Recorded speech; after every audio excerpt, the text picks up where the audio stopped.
Hi, today I'm gonna teach you how to add free shipping bar or free shipping announcement in your Shopify store. Let's come to the screen. Here is my store and I have announcement bar here having some announcement like vacations. You can use this announcement bar for announcing your audiences about your free shipping. This is a one way to do that. Another way is to use an app for putting another bar here. Let me show you how to do that. Here is the admin panel of my Shopify. You have to go to setting, and in setting you have to click apps and sales channel. Here you have to click Shopify App Store.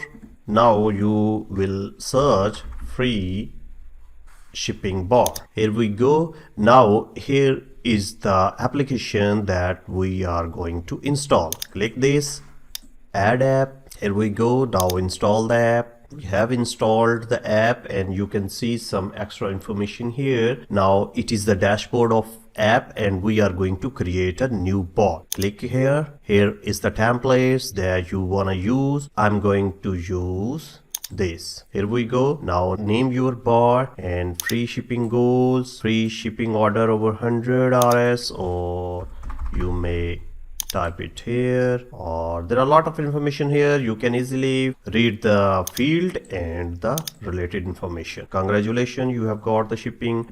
And you can find some other setting here like background color and something like that, text color. Go through all these options and the last you have to click save. Now my bar has created. Now I have to show this bar on my Shopify page. For this you have to click online store. Here we go, customize. And now you have to create a section for putting this bar. Add a section. Here we go. Now you can see a custom placement here. Now my app is here and I am going to put this here at this place. Okay, now you can see, congratulations, got you have free shipping. Save this, exit. Now view your store. You can see our free shipping bar is here. Thank you very much for watching this short tutorial. Keep watching the next one.